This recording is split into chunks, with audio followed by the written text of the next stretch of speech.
Hey guys, I'm just going to put a bit of a spoiler warning here in case you haven't seen Dragon Ball Super Episode 32. If you haven't seen that, please go check it out. But if you don't mind the spoilers for it and you haven't seen it, then thank you for sticking around.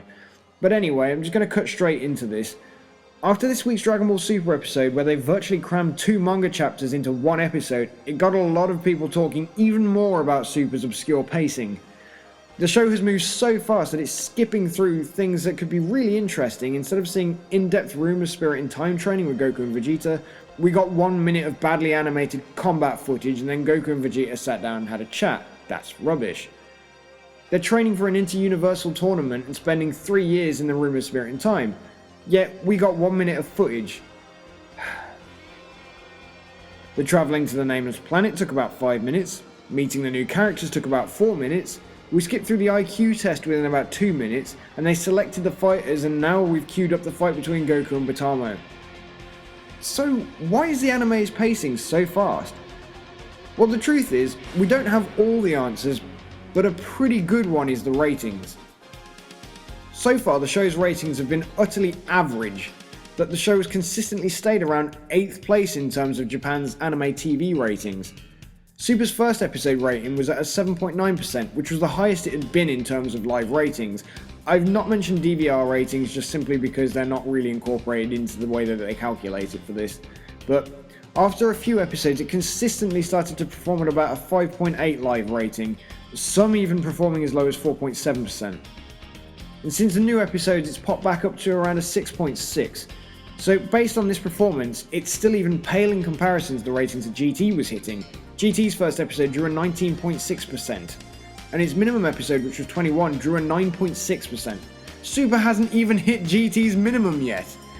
It is worth noting, to be fair, that both Z and GT were at better time slots, and before the days of DVR and your favourite shows, the live ratings would of course be much better because you had to tune in live.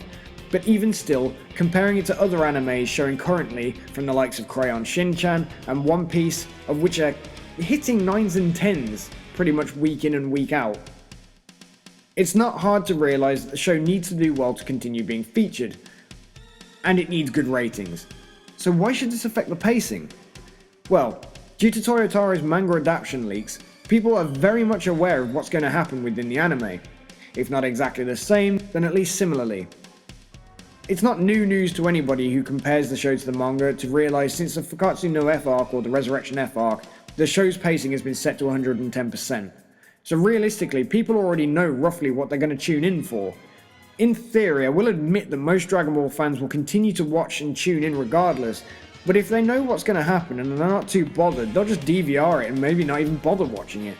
Toei don't want you to do that, so I can see why they'd want to rush things. Dragon Ball Super is clearly trying to outrun the manga, and perhaps after it has, the pacing will improve or slow down or just get a little bit more thought out from what they need to expand upon. But to put it bluntly, most of us already know the outcome of Goku and Batamo. I'm not going to spoil it for those of you that haven't, but to put it bluntly, most of us already know what's going to be the outcome of Goku versus Batamo. I'm not going to spoil it for anybody who doesn't, but Toei don't want to be in Toyotaro's manga's shadow. They want you to be rushing back to them to check the show first for all the new info, and they don't want you to go for the manga first. Even though they're both Dragon Ball, they're not really working together. You know, they're virtually competition against each other. There are perhaps many other reasons the show has had obscure pacing thus far, but to me this seemed like a pretty important one to mention. For a more in-depth look at the ratings, please head over to Kanji and the Anime News Network, where you'll be able to find a lot of the placings as well as where it's finished. Well, I hope you've enjoyed this video. Please leave a like, comment and subscribe to start training on World King Kanji's planet, and I'll catch you all in the next video. Bye!